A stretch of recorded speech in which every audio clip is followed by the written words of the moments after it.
The dust on Drenar never really settled. It hung in the air like a memory that refused to leave, stirred by the wind that rolled down from the black cliffs where nobody dared to build. Traders called this planet cursed. Hunters called it a proving ground. Both were right in their own way. A crowd had gathered near the cliffs that morning, drawn by rumors that Crawl, the finest hunter of the Voss clan, was finally going to tame the shadow beast. Crawl had killed sand drakes with his bare claws. He had wrestled ice serpents into submission on the frozen moons of Corvex. He had a wall of trophies back home that no other hunter could match. But the shadow beast was different. It was the one name that made even proud hunters go quiet. Nobody knew exactly what the beast was. Some said it was born from the shadows of the cliffs themselves. Others said it was the last of a species older than the stars in that sky. What everyone agreed on was this: for over 100 years, every hunter who tried to tame it had failed. Some came back without limbs. Some came back without their minds. Many did not come back at all. Crawl stood at the edge of the Black Valley, his 4 arms flexing, his chest plated with armor forged from meteor iron. He was not afraid. Fear was something he had trained out of himself long ago. He raised his weapon, a long spiked chain that could crack stone, and let out a battle roar that echoed across the valley. The shadows answered. They rose from the ground like smoke given purpose, swirling together into a shape taller than any building on the station. 2 eyes opened in the darkness, glowing a dim violet, watching Crawl with no fear at all. The beast did not roar back. It did not need to. It simply moved, faster than anything that size should be able to move, and Crawl's chain went flying from his grip before he even understood what had happened. The fight lasted less than a minute. When it was over, Crawl lay in the dust, one of his 4 arms bent at a wrong angle, his armor cracked open like an eggshell. The crowd went silent. The beast melted back into the shadows of the cliff, as if nothing had happened at all, as if the great hunter had never even been worth remembering. Medics rushed forward to carry Crawl away. The crowd began to murmur, already turning the moment into a story they would tell for years. Another failure. Another name added to the long list of hunters who thought they could tame the untamable. Standing near the back of the crowd, away from the noise and the panic, was a human named Daniel Reyes. He was not a hunter. He worked in the maintenance bay of the trading station that orbited Drenar, fixing broken engines and patching hull leaks for traders passing through. He had come to watch the taming trial out of simple curiosity, the same way a person might stop to watch a storm roll in over the horizon. He did not flinch when the beast attacked. He did not gasp when Crawl fell. He simply watched, arms crossed, his eyes following the shadows as they slid back toward the cliffs. There was something in the way the beast moved that caught his attention, something almost careful about it, like it was choosing not to kill rather than being unable to. Commander Thessa, the head of the hunting guild, walked past the crowd with a tired look on her face. She had seen this happen more times than she wanted to count. She noticed Daniel standing apart from the others, calm in a way that seemed strange given what had just happened. "You're not scared," she said, more of an observation than a question. Daniel shook his head. Scared of what? It didn't kill him, it could have, it didn't. Thessa raised an eyebrow. Most people who watched a taming trial only saw violence, only saw a monster crushing a warrior. Nobody paused to notice restraint. "Every hunter who comes here fights it the same way," Daniel said, still looking toward the cliffs where the shadows had disappeared. "They come in loud. They come in with weapons and pride, and it beats them every single time. Doesn't that seem strange to you?" Thessa folded her arms. "Strange how?" "If it wanted them all dead, they'd be dead," Daniel said simply. "It's not fighting to kill, it's fighting to be left alone." Thessa studied him for a long moment. She had spent 20 years around hunters who threw themselves at danger for glory, who wanted trophies and titles and stories to tell. This human sounded different. He did not sound excited or afraid. He sounded like someone trying to solve a puzzle, not win a fight. "You want to try, don't you?" she said. Daniel finally turned to look at her, and there was the smallest hint of a smile on his face, calm and sure of itself. "Not yet," he said. "First, I want to understand it. Everyone here keeps asking how to beat it. I think that's the wrong question." Behind them, medics loaded Crawl onto a stretcher, his groans of pain fading into the noise of the crowd. The beast was gone, hidden again in the shadows of the cliffs, waiting for the next hunter foolish enough to challenge it. Daniel watched the empty valley a moment longer, turning the pieces of the puzzle over in his mind. He did not know it yet, but he was about to become the only person on Drenar who was asking the right question at all.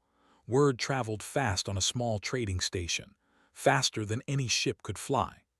By the time the evening lights dimmed in the corridors, everyone on board knew that a human maintenance worker had stood at the edge of the Taming Valley and called the great hunter Crawl's defeat something other than a loss. Some people laughed about it in the mess hall. Some shook their heads and said humans, simply, did not understand danger the way other species did. Neera heard the story from 3 different people before she even reached the research wing. She was young for a researcher, barely out of her academy training, but she had spent the last 2 years studying the shadow beast from records, old hunting logs, and the few grainy videos that existed of it moving through the valley. She had never seen anyone speak about the beast the way this human apparently had. She found Daniel in the maintenance bay the next morning, elbow deep in the wiring of a cargo loader, humming quietly to himself as he worked. He did not look like someone who had made a name for himself overnight. He looked like someone who simply wanted to fix a machine. "You're the one who talked to Commander Thessa," Neera said, stepping over a tangle of cables. Daniel glanced up, wiped his hands on a cloth, and nodded. "Word travels fast around here." "Everyone thinks you're either very brave or very foolish," Neera said. "Probably neither," Daniel replied, closing the access panel on the loader. "I just noticed something the rest of the hunters didn't." Neera crossed her arms, studying him the way she studied old data logs, searching for patterns. Humans were still new to most of the galaxy, having only joined the wider trade routes a few decades earlier. Other species had 100 stories about what humans were like. Some said they were reckless. Some said they were strangely calm in situations that should terrify them. Neera had never met one in person before Daniel. "The beast has killed 11 hunters in the past 20 years," she said. "Wounded dozens more. Every single one of them was stronger, faster, and better armed than you. What makes you think you noticed something they missed?" Daniel leaned against the workbench, thinking for a moment before answering. Because none of them were trying to notice anything. They were trying to win. There's a difference. Neera tilted her head. "Explain." "A hunter walks into that valley thinking about how to beat the beast," Daniel said. "How to overpower it, how to prove they're stronger. That's the only question in their head. But I watched it yesterday. It didn't look like something trying to kill Crawl. It looked like something trying to make him leave." "You think it's just protecting its territory," Neera said slowly, connecting the idea to the years of data she had gathered without ever putting it into words herself. "Maybe," Daniel said.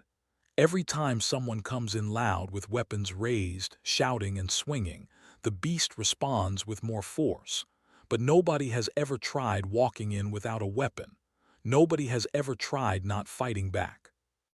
Neera sat down on an old crate, her mind racing. She had pages of notes about the beast's shadow patterns, the way its form seemed to expand and contract based on unknown triggers, but she had never considered that the trigger might simply be aggression itself. It seemed too simple. And yet, nothing about the years of failed taming attempts contradicted it. "If you're right," she said carefully, "you'd need to prove it. And the guild would never let an unarmed civilian just walk into the valley. Thessa might be curious. But the guild answers to hunters, not researchers or engineers." "I'm not planning to walk in tomorrow," Daniel said. "I want to watch it first, learn its patterns the way you have. If I'm going to test a theory, I want to be sure before I risk my neck." Neera almost smiled. It was the most sensible thing anyone connected to the beast had said in the 2 years she had studied it. Every hunter who came through wanted to prove themselves immediately, driven by pride or the promise of glory. This human wanted to understand first. Later that day, in the guild hall, Kral sat with his arm in a medical brace, listening to two other hunters talk about the strange human who thought he understood the beast better than warriors who had trained their whole lives for battle. Kral's pride still burned from his defeat, sharper than the pain in his broken arm. "An engineer," one of the hunters said, laughing. "He fixes cargo loaders and thinks he can tame Umbra." Kral did not laugh. He remembered the human's face in the crowd, calm in a way that unsettled him more than he wanted to admit. Most people who watched a taming trial screamed or gasped or looked away. This one had simply watched, like he was studying something rather than witnessing a disaster. "Let him try," Kral said finally, his voice low. "The beast has broken stronger creatures than a soft human who has never held a weapon. It will break him too, and then this foolishness will end." But even as he said it, a small doubt crept into his mind, one he refused to acknowledge out loud. He remembered how the beast had not chased Kral as he fell. It had simply stopped, as if satisfied that the threat was gone. He had never noticed that detail before. Now he could not stop thinking about it. Across the station, Daniel returned to his quarters that night and pulled up every video Neera had shared with him, studying the shifting shadows frame by frame, looking for the pattern hidden inside the darkness. Somewhere out there in the Black Valley of Drenar, something ancient and misunderstood was waiting. And for the first time in 100 years, someone was finally asking what it actually wanted. 3 weeks passed before Daniel felt ready to take a single step into the valley. He spent most of that time in a small observation post built into the cliffside, a metal box with a reinforced window that hunters used to watch the beast from a safe distance. Neera joined him most days, bringing her old data logs and a portable scanner she had modified herself to track the beast's movement patterns without setting off its defenses. The beast rarely showed itself fully during the day. It preferred the shadows beneath the cliffs, only emerging when something entered its territory. Daniel learned to recognize the signs before it appeared, a faint darkening of the air, a stillness that settled over the valley like a held breath. He started keeping a small notebook, filling its pages with sketches and timestamps, tracking every time the beast reacted to something and every time it stayed hidden. "Look at this," Neera said one afternoon, pointing to a section of her scanner readout. "Every time a hunter enters with a raised weapon, its shadow mass increases within seconds. But watch this recording from 2 months ago." She played a shaky video of a supply drone that had drifted too close to the valley by accident. The beast rose from the shadows, studied the drone for a moment, and then simply let it pass without attacking. "It didn't see the drone as a threat," Daniel said, leaning closer to the screen. "Because it wasn't behaving like one," Neera said. "No sudden movements, no aggression, it just floated through." Daniel sat back, turning the idea over carefully. It matched everything he had noticed so far. The beast reacted with overwhelming force against anything that approached with hostility, but showed no interest in things that posed no threat. It was not a mindless monster attacking anything that entered its territory. It was defending itself, and its defense scaled with the danger it perceived. "If that's true," Daniel said slowly, "then every hunter who ever tried to tame it made the same mistake. They walked in ready for a fight, which means the beast was always ready for one too." Neera frowned, tapping her stylus against her chin. "But hunters can't just walk in unarmed. It's practically a rule in the guild. Nobody enters that valley without a weapon because everyone assumes the beast will attack regardless." "That assumption might be the exact problem," Daniel said. Over the following days, Daniel began testing his theory on a smaller scale. He started walking closer to the edge of the valley without any weapon, staying just outside the boundary where the shadows usually reacted. At first, nothing happened at all. the beast staying hidden beneath the cliffs as if it had not noticed him. Then, on the fourth day, the shadows shifted, just slightly, curling near the edge of the rocks as if watching him from a distance. He did not run. He did not raise his hands or step back suddenly. He simply stood still, breathing slowly, watching the shadows the way he might watch a wild animal deciding whether or not he was dangerous. After a long moment, the shadows retreated again, sinking back beneath the cliffs. Neera, watching from the observation post, let out a breath she had not realized she was holding. "It looked at you," she said when Daniel returned, "and it didn't attack." "It was curious," Daniel said, "not angry, curious." News of Daniel's quiet visits to the valley eventually reached Crawl, whose arm had healed enough that he no longer wore the medical brace, though the memory of his defeat had not healed nearly as quickly. He found Daniel one evening near the observation post, standing with arms crossed, his expression unreadable beneath the scars on his face. "You've been testing it," Crawl said, his voice carrying the weight of someone who did not approve. "I have," Daniel said simply, not backing down from the hunter's stare. "You think patience will succeed where strength failed?" Crawl asked, a hint of scorn in his tone.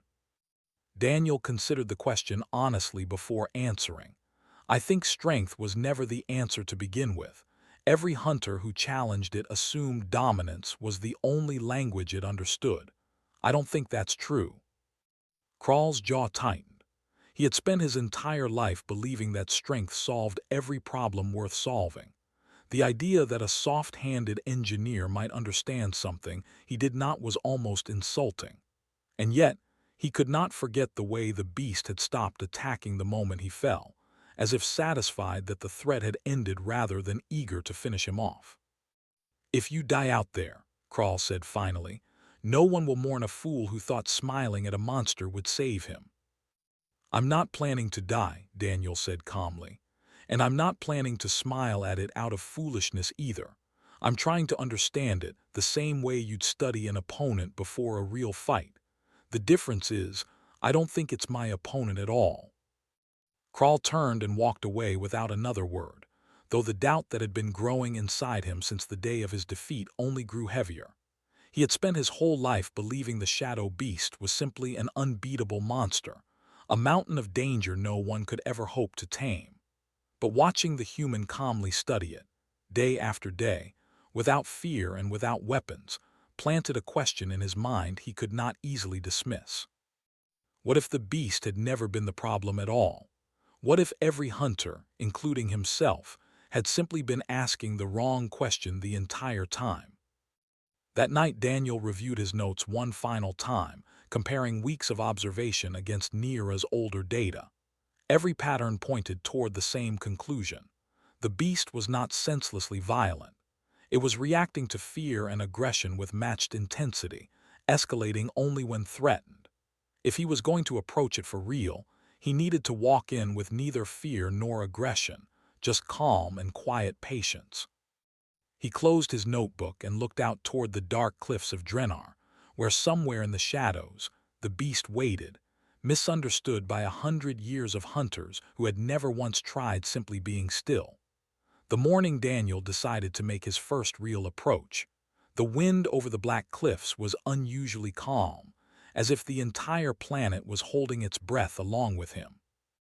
Word had spread through the station overnight that the human engineer was finally going to walk into the valley, and by sunrise, a small crowd had gathered at the safe distance behind the guild's barrier fence, far more than had come to watch some of the actual hunters.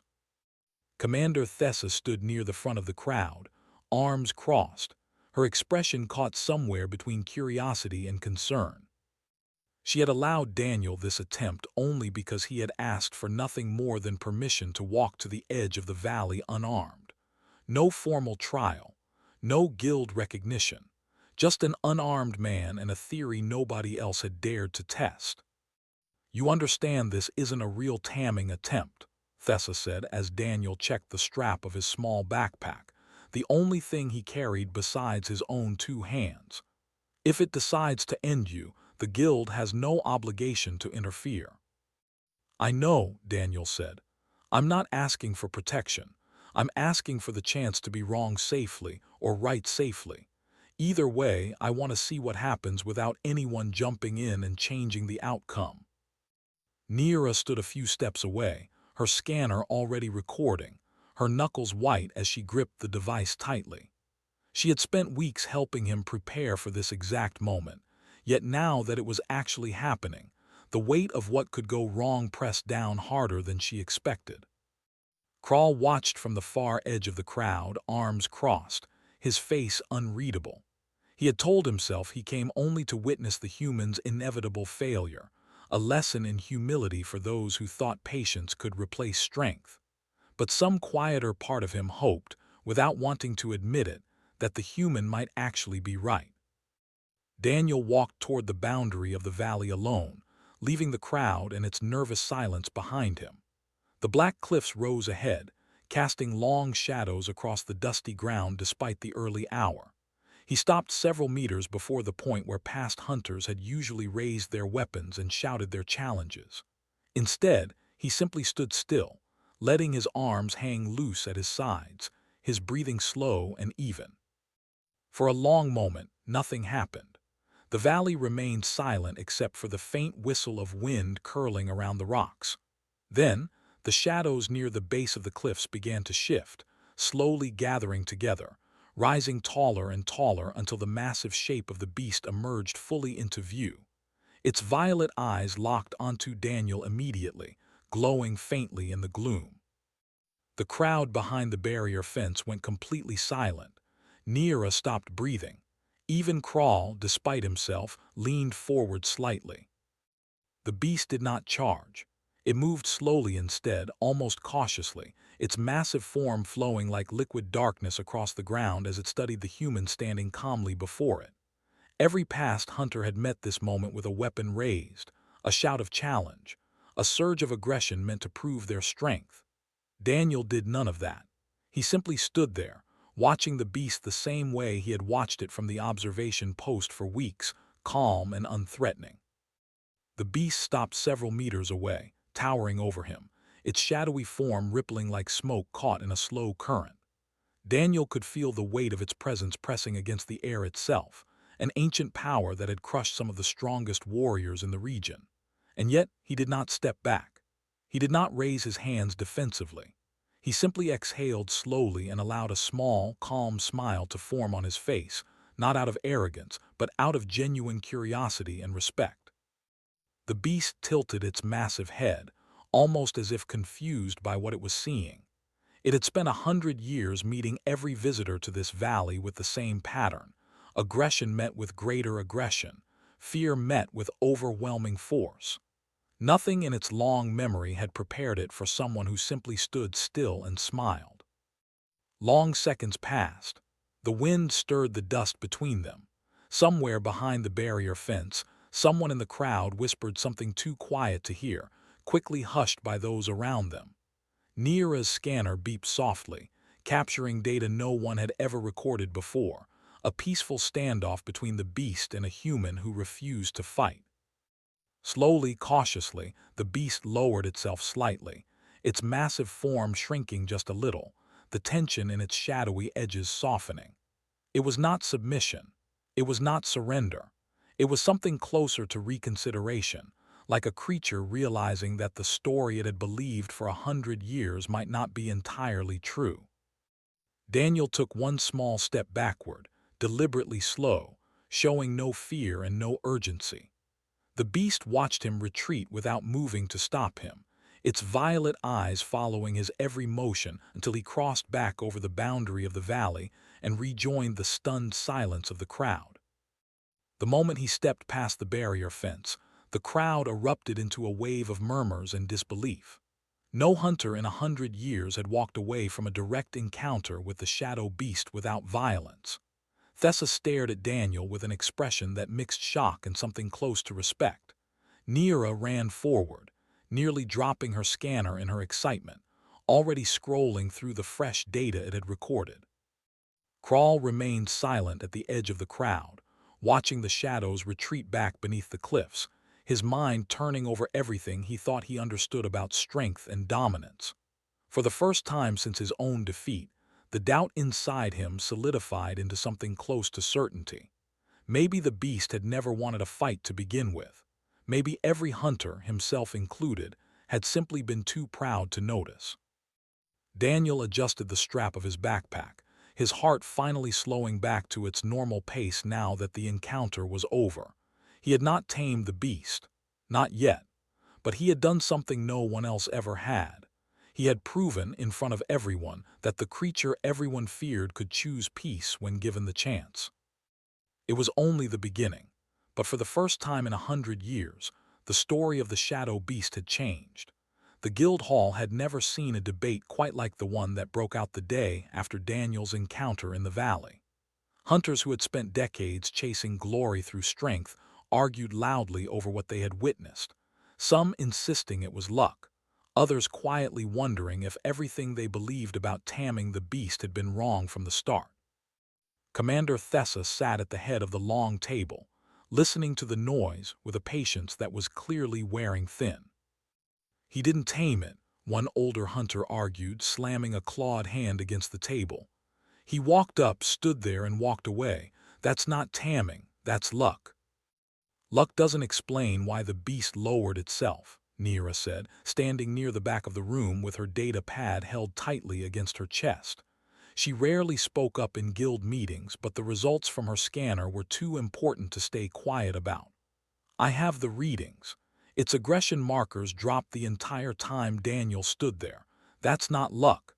That's a reaction. Thessa raised a hand, silencing the room before the argument could spiral further. Whether it was luck or not, the fact remains that no one has ever walked away from a direct encounter with the beast without violence. That alone earns him the right to attempt a real trial, formally recognized by the guild. Murmurs spread through the hall. A formal trial meant recognition, meant that if Daniel succeeded, the guild would have no choice but to acknowledge that a human engineer, someone with no combat training at all, had accomplished what generations of warriors could not. For some in the room, that idea was fascinating. For others, it was deeply unwelcome. Kral sat near the back of the hall, arms crossed, saying nothing throughout the entire debate. His pride still burned from his own failure, made worse by the fact that a human with no weapon and no training seemed close to succeeding where he had failed completely. He told himself he was simply here to observe, to make sure the guild did not lower its standards for the sake of spectacle. But deep down, something else stirred inside him, a mixture of resentment and something dangerously close to desperation. That night, as the station's corridors dimmed into their evening cycle, Kral made his way alone toward the maintenance tunnels that ran near the edge of the valley, tunnels few people used since the old supply routes had been replaced. He told himself it was simply reconnaissance, a chance to study the beast's territory before Daniel's formal trial. But as he approached the edge of the valley under the cover of darkness, his real intentions became harder to ignore. He could not let a human succeed where he had failed, not without at least trying to disrupt it, to prove that the old ways still mattered, that strength and challenge were still the true measure of a hunter's worth. He crept closer to the boundary of the valley and threw a small stone toward the shadows near the cliffs, then another, deliberately provoking the stillness that had settled there since Daniel's peaceful visit. The shadows stirred instantly, agitation rippling through the darkness as the beast rose, sensing a threat where none had existed moments before. Kral retreated quickly into the tunnels, leaving the valley disturbed and restless behind him. The calm Daniel had worked so hard to build now shattered by deliberate provocation. The next morning, unaware of what had happened during the night, Daniel prepared for his formal trial with the same calm focus he had carried since the beginning. The crowd gathered again behind the barrier fence, larger than before, word of the guild's formal recognition spreading across the station overnight. Nira stood close to the boundary with her scanner ready, though something about the air in the valley felt different to her the moment she arrived, tense in a way it had not been during Daniel's first approach. Daniel walked toward the boundary just as he had before, calm and unarmed, his breathing steady despite the size of the crowd watching him. But the moment he crossed into the valley, the shadows reacted immediately, rising far faster and far more aggressively than they had during his first encounter.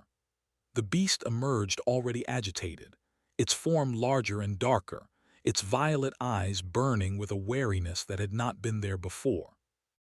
Daniel froze for only a moment, quickly recognizing that something had changed since his last visit. He kept his calm despite the sudden shift, lowering himself slightly, showing no aggression even as the beast's massive form loomed closer than it ever had. The crowd gasped as the shadows lashed out toward him, a warning strike meant to test his resolve rather than end him outright, the ground cracking beneath the force just beside his feet. He did not run. He did not raise his arms in defense. He forced his breathing to slow, forced the fear rising in his chest to settle, and looked directly into the beast's glowing eyes with the same calm patience he had shown from the very beginning. "I'm not your enemy," he said quietly, his voice barely audible over the wind but steady all the same. The beast hesitated, its massive form trembling with confusion, caught between the memory of peace from days before and the fresh provocation it had endured the night before. For a long, terrifying moment, it seemed as though it might strike again, the crowd behind the fence frozen in horrified silence. Then, from the edge of the crowd, Nira's scanner picked up a second presence nearby, an energy signature that did not belong to Daniel or the beast at all. She scanned the tree line near the tunnels and gasped as she recognized the faint traces of Krawl's own biological signature, still lingering from his intrusion the night before. "It was provoked," she shouted toward Thessa, loud enough for the crowd to hear. "Someone disturbed it last night. This isn't Daniel's fault." Thessa's expression darkened as she turned toward the crowd, immediately understanding what must have happened. Krawl, standing near the back, felt every eye slowly turn toward him, his silence confirming what his pride refused to admit out loud. In the valley, the beast's confusion sharpened into focus, some deep instinct within it recognizing that the disturbance the night before matched the same essence standing guiltily behind the barrier fence. Its massive form turned away from Daniel entirely, its attention locking instead onto Krawl with a fury that made the hunter take an involuntary step backward. Daniel understood immediately what was happening. Despite everything, despite the fact that Krawl's jealousy had nearly gotten him killed, he stepped forward, placing himself between the beast's rising anger and the hunter who had betrayed him. "It wasn't him," Daniel said loudly, keeping his voice steady even as the beast's shadowy form towered dangerously close. "It's over now. Let it be over." The valley fell silent except for the wind. The beast studied Daniel for a long moment, then slowly, reluctantly, lowered itself again, the fury in its violet eyes fading back into something closer to curiosity. It retreated toward the cliffs, leaving both Daniel and Krawl standing in the dust, alive and unharmed. Krawl said nothing as the crowd began to disperse, his pride shattered far more thoroughly than it had been by his own defeat weeks earlier. He had expected the human to expose him, to use the moment to claim victory over more than just the beast. Instead, Daniel had protected him, choosing understanding over blame even after being betrayed. For the first time in his life, Krawl did not know what to say. Rain fell over Drenar for the first time in months, a rare event on a planet known more for dust storms than gentle weather. The black cliffs glistened under the soft drizzle, and the valley that had claimed so many hunters over the past century looked almost peaceful beneath the gray morning sky. Daniel stood at the edge of the barrier fence, watching the water collect in small pools across the dusty ground, thinking about everything that had happened since the day he first watched Krawl fall. Word of the disrupted trial had spread across the entire station within hours. Some blamed Krawl openly, furious that his jealousy had nearly gotten a civilian killed. Others quietly admired that Daniel had chosen mercy over exposure, protecting the very hunter who had sabotaged him. Commander Thessa had spent the past 3 days deciding how to handle the situation, ultimately allowing Daniel one final attempt, this time with the entire valley secured against any further interference. Kral had not spoken to anyone since the incident. He spent those 3 days alone in the guild's training hall, staring at his trophies without really seeing them, the wall of accomplishments that once made him proud now feeling strangely hollow. On the morning of Daniel's final attempt, he found himself walking toward the barrier fence anyway, unable to stay away despite the shame still weighing on him. Nira arrived early, setting up her scanner near the edge of the valley, her earlier nervousness replaced now with quiet confidence. The data she had gathered over the past weeks had already changed how the guild understood the beast, proof gathered not through combat but through patience and careful observation. Whatever happened today, she knew the old assumptions about taming through dominance had already begun to crumble. Daniel checked nothing before this final walk. No notes, no scanner readings, no theories left to test. He had spent weeks learning everything he could about the beast's patterns, its reactions, its history of misunderstood aggression. Now all that remained was the walk itself, calm and unarmed, exactly as it had always needed to be. He stepped past the barrier fence and into the valley, the rain falling softly around him, each step leaving a small dark print in the wet dust. The crowd behind him watched in near silence, the earlier chaos of Kral's interference still fresh enough in everyone's memory to keep the mood tense despite the added security around the valley's edges. The shadows near the cliff stirred immediately, rising to meet him just as they had twice before, though this time there was no agitation in the way they moved, no jagged edges of fear or aggression.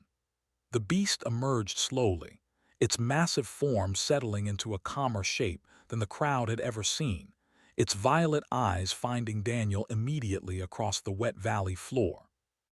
Daniel stopped walking when he was close enough to feel the cool presence of the beast's shadow stretching over him, blocking the soft rain from above. He did not raise his hands. He did not step back. He simply stood there, breathing slowly, letting the silence between them stretch on without trying to fill it with words or explanations.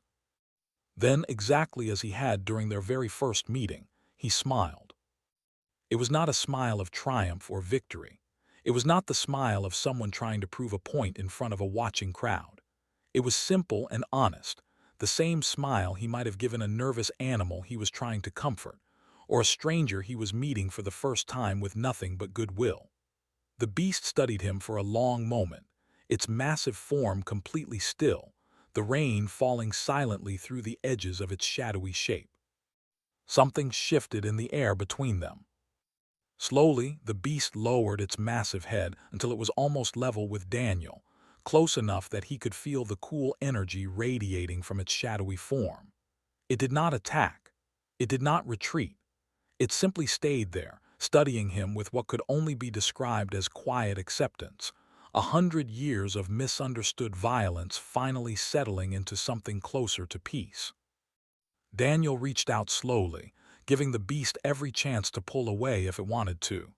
It did not. His hand rested gently against the cool, smoky edge of its form. And for the first time in a century, the shadow beast of Drenar allowed itself to be touched without violence, without fear, without the need to defend itself against a threat that had never truly existed. The crowd behind the barrier fence erupted into stunned applause and disbelief, the sound rolling across the valley like distant thunder. Nira nearly dropped her scanner again, her eyes wide as the device recorded readings unlike anything in 100 years of failed tamming attempts. Thessa stood silently, her expression a mixture of amazement and quiet vindication, having believed from the very first conversation that this human understood something the others had missed entirely.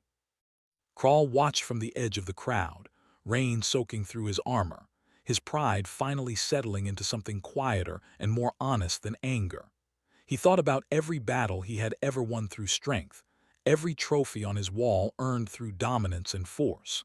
None of it had prepared him for this moment, watching a simple smile succeed where 100 years of weapons and warriors had failed completely. He stepped forward through the crowd, ignoring the surprised looks from those around him, and made his way to the edge of the valley where Daniel still stood beside the calm, settled form of the beast. "I misjudged you," Crawl said quietly, his voice rough with something close to humility.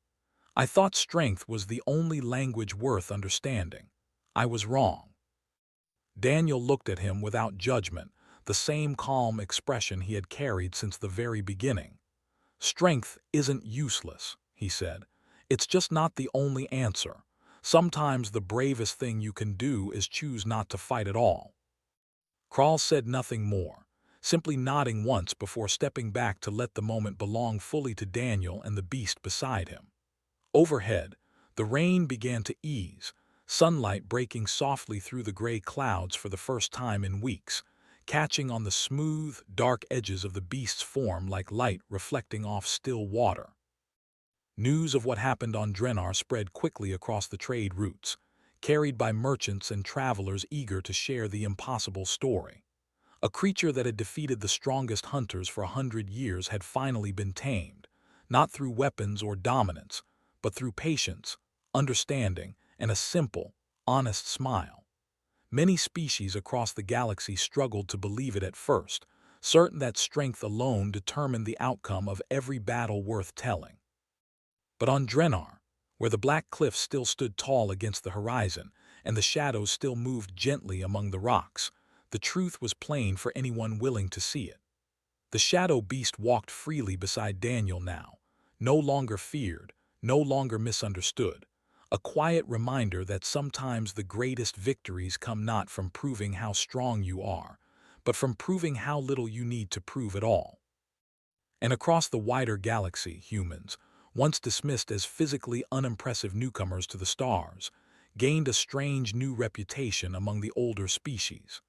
Not one built on power or conquest, but on something far harder to predict and far harder to defeat: calm patience, quiet understanding, and the simple, unshakable confidence of someone who never needed to raise a weapon to prove they belonged.